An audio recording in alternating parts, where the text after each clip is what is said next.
Hello ladies and gentlemen, MarauderEX here, back with more Let's Play Battle Chasers Night War. Alright, so here we have Forest Vale, which is some of the lore of the game. There's a lot of lore in this game.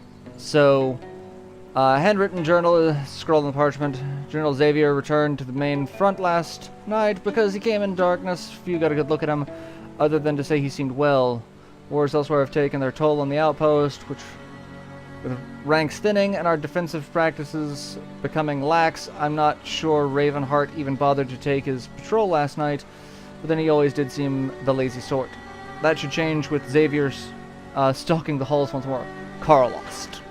So there's a lot of lore, and we can go back and view all of the lore.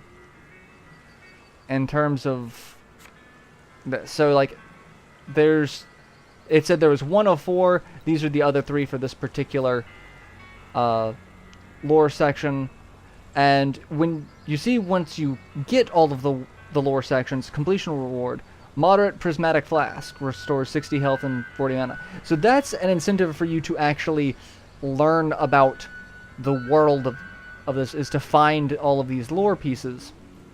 And there are sections of lore in dungeons that give you temporary boosts or treasure.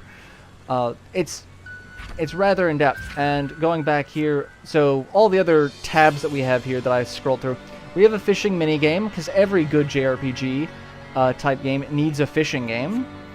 We have the Dungeon Codex, where we can see all of the information of the particular world map, the dungeons we've been to, what we've done. So, like, we know there are 153 unique monsters on the world map. There's 8 dungeons. We've been playing for 20 minutes. Taken 423 steps, earned 244 experience. So, like, that's just a neat little thing that we can do. So, yeah. And it keeps tabs of all the enemies individual characters have killed. So, like, Calibretto's killed 1, Gully's killed 2. So we've got the lore tab.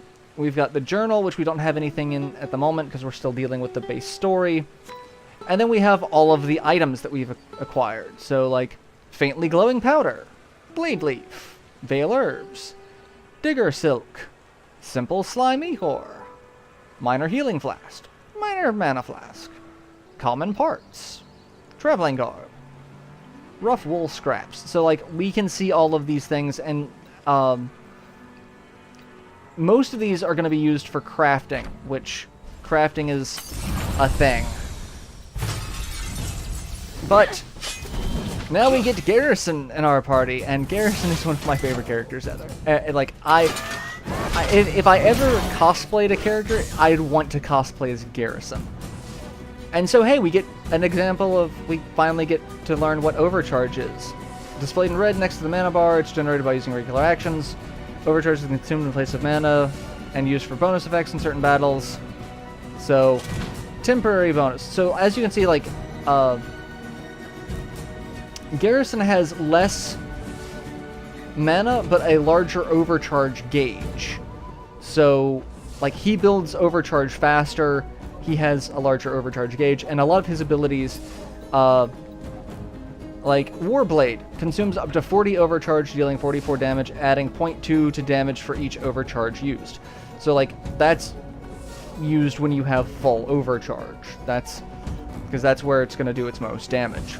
So, actions, his Swift Strike, normal attack, parry, reduce all damage taken by 40. If attacked, Garrison's attack power will increase by 5% for 1 turn. So, like, it's almost like a counter attack almost.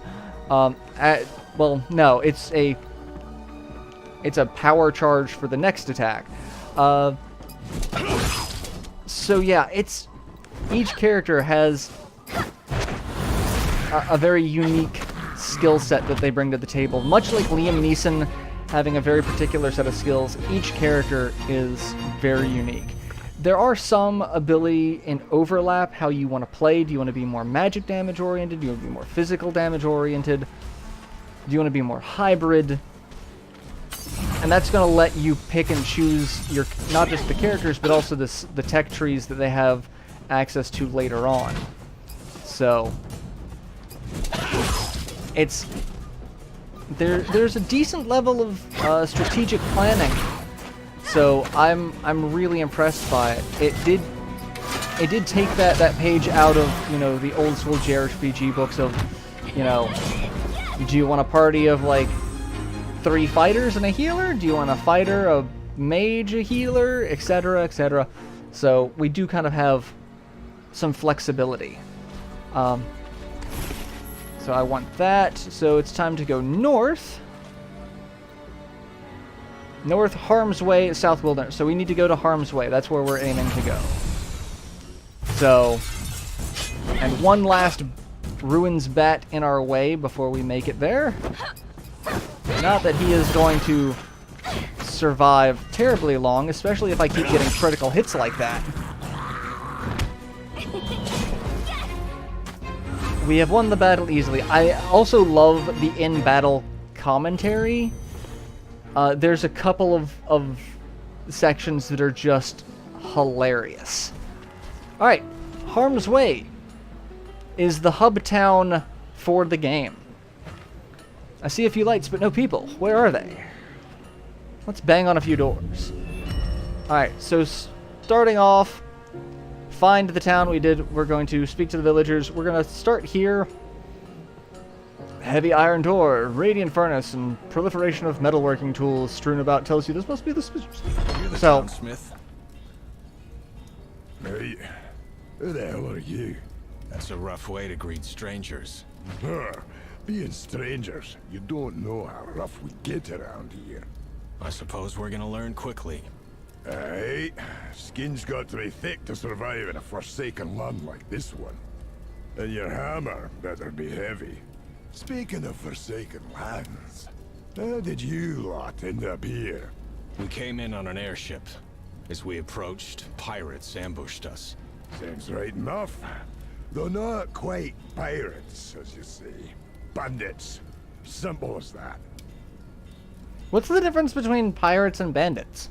I'm very confused as the specifics of the terminology. Just thugs full of hot air. But they've been a right pain in the ass recently.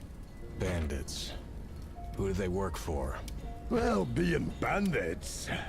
Themselves, mostly.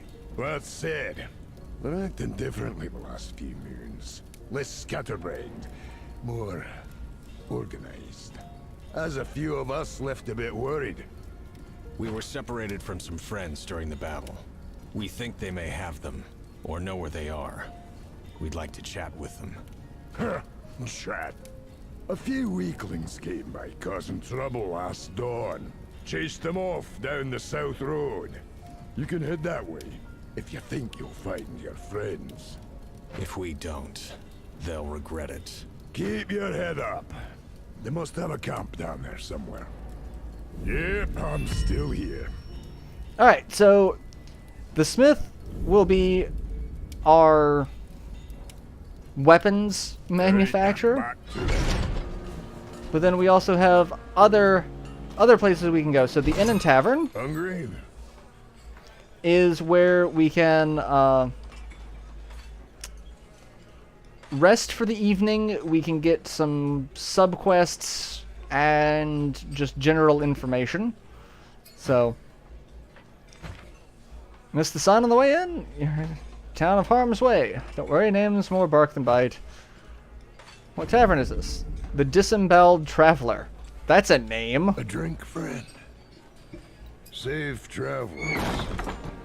Alright, over here we've got the Altered Bestiary, which is a huge pun on Altered Beast.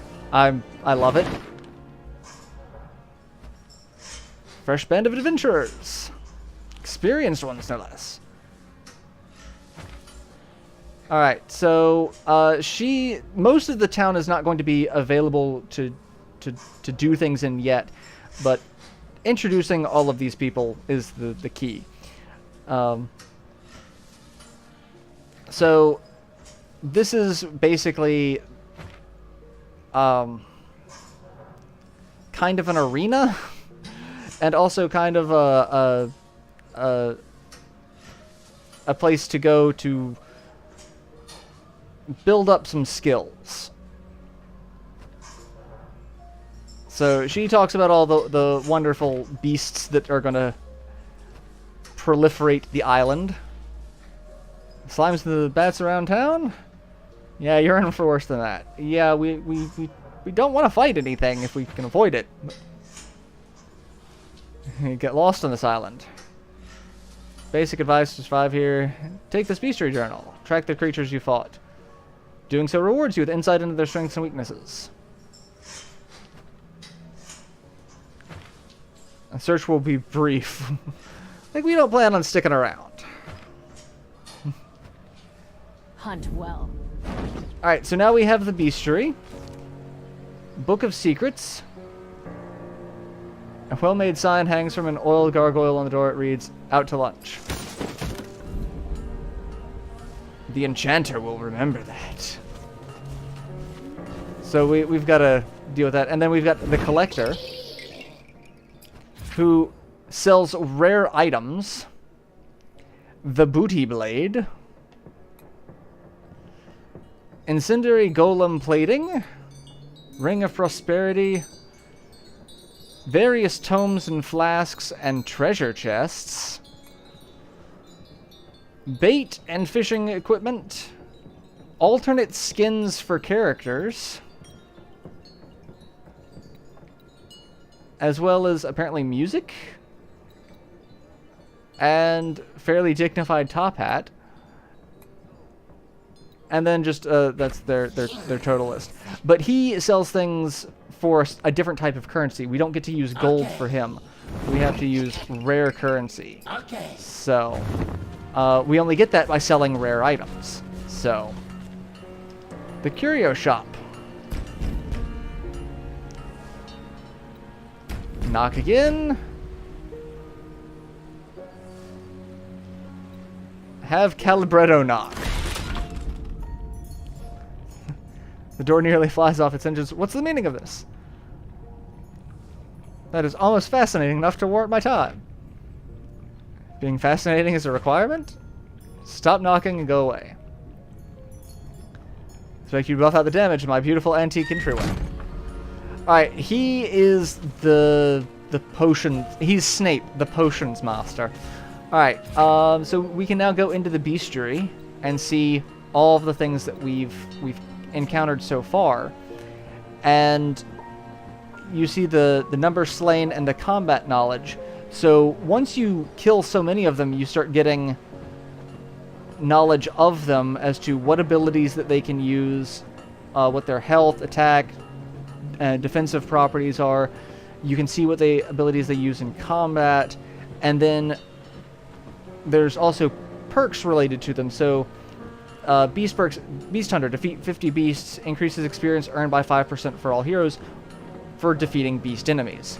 Outpost Hunter, defeat 100 enemies from the Iron Outpost, increases stamina by 1% for all heroes. So it encourages you to want to get into some of these fights to unlock these abilities so that you can get those bonuses. So yeah, it's Exterminator, defeat 50 spiders, increase evasion. Yeah, it's helpful. It's neat and helpful. So we're gonna go south, and we're gonna get into a couple of fights.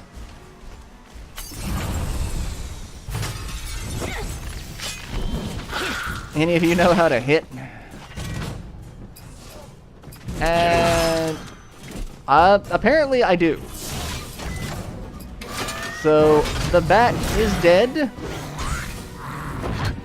and the spider is injured. What is he going to do? He's just attacking.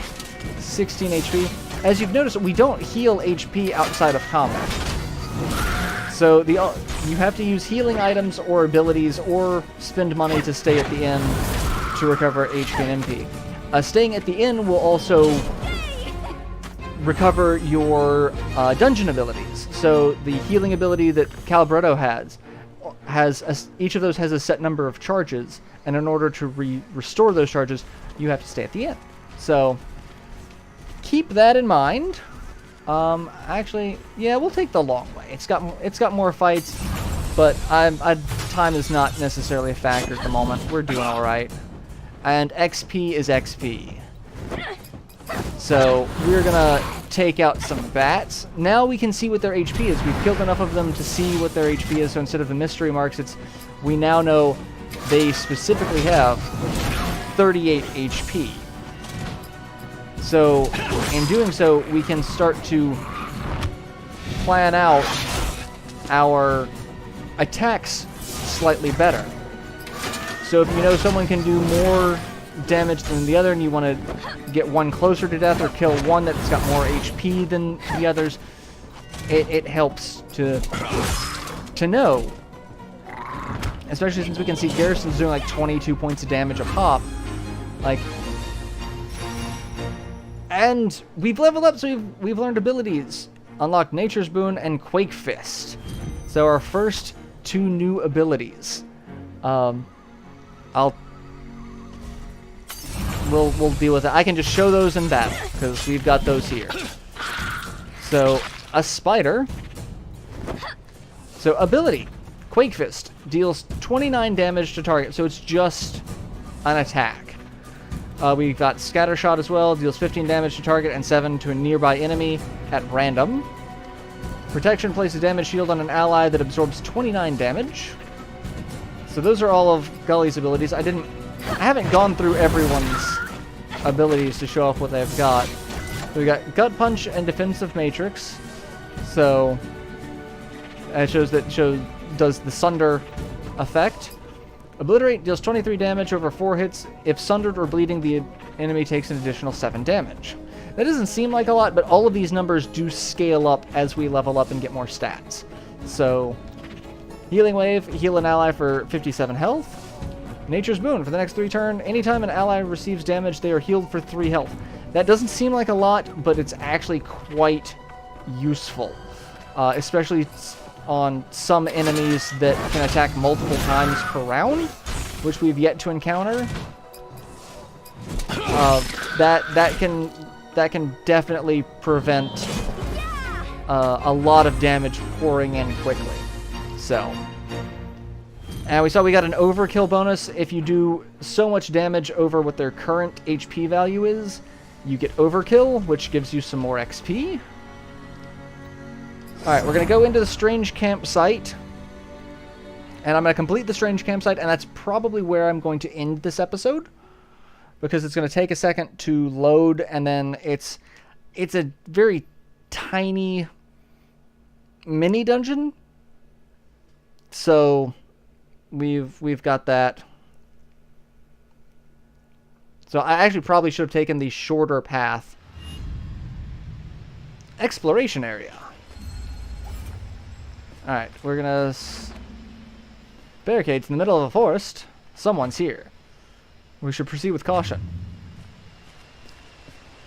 Yeah, that's not exactly how things are gonna pan out. But, I'm gonna come over here and get this treasure chest. And we got a Cyclone layered leather vest. The layered vest is for Garrison, which it does drop my attack power a little bit, but it does raise defense and health by enough to where I'm okay with that. And we got a Cyclone, which is for Calbretto, which lowers his health, stamina, and defense by a wide margin. And it really doesn't give me that much that I'm kind of comfortable with in terms of attack power and crit. So I'm going to keep the well-worn cannon, mostly because my healer needs more HP and defense than attack at the moment. So, and some money, and a camp. Looks like someone was here recently. Smell is certainly fresh. The bandit Grimbeard drove off? It's an ambush. So we're going to get into a fight. What the? Headed somewhere? Alright, so Vok the Messenger is invisible, so I can't actually attack him. and there's a little, you know, back and forth between everyone. So I could use Scattershot. That would actually make him visible. But that's...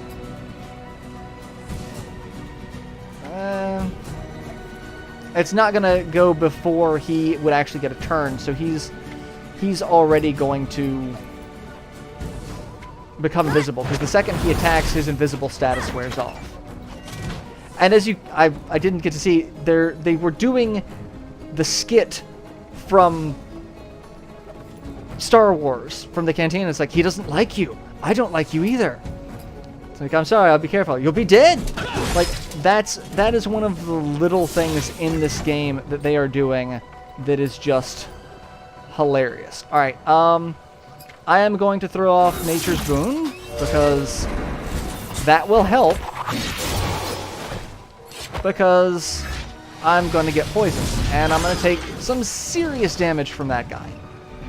So, poison, and that offsets some of the poison damage as well. Alright, let's take out Vok. He's got a lot of HP. And he can poison. He's actually kind of a threat. So, we want him to be dead. The Armored Eviscerator is also going to cause a lot of problems, because he can do a lot of damage. Like that. Alright. And I'm going to throw up a protection on my healer. I am going to Rally Strike, which is going to deals 33 damage, increases haste by 10%, so that'll give me some extra speed. And I am going to heal myself. So, alright, Vok's down. Calibretto's healed. It's just the Eviscerator, which he is still a threat, as you can see. Because between the poison, Garrison just got knocked out. So, that sucks. So Garrison won't get any... I don't think you'll get any XP from this. And I have to hope I can do this without...